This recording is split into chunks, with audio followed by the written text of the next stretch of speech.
the Neanderthals had a more of a neurodivergent pathway, which leans more to the sort of autism and the Asperger's side of neurological thinking, which kind of makes sense. So if the Neanderthals were groups of people that stayed in very small groups, whereas Homo sapiens tended to have like larger clubs, larger families, larger like villages of people, Neanderthals were more highly intelligent, critical thinkers.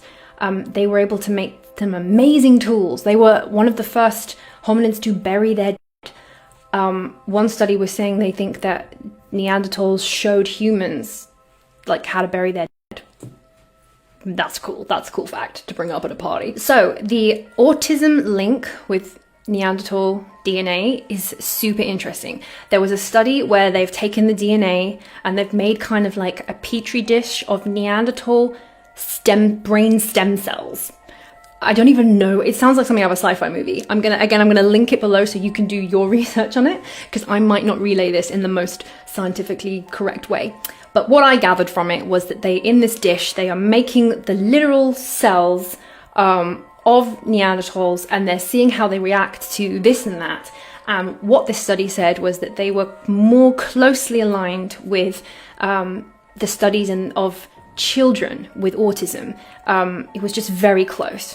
So it may mean that autism, you might be more predisposed to autism if you have more Neanderthal genes. And it might, and this is all speculation, but it might be a really good theory of why the Neanderthals died out as a species. Like maybe it wasn't just a big fight. So the theory is emerging that Neanderthals with their neurodivergent autistic brains, it made them quite elite in terms of critical thinking and other skills. However, where Homo sapiens might have had sort of a one-upmanship on Neanderthals was they were way more social creatures and they could read way more social cues, and essentially you could gossip. And if you can gossip and lie and kind of create that whole fabrication, then you can create an environment where you're like, hey guys, we're all gonna get together and we're gonna go and that band of Neanderthals at 7 p.m, meet here sharp, bring your tools. That could be a very important factor into why the Neanderthals didn't survive down the line and Homo sapiens did, because we were just slightly more skilled at like ganging up on everyone.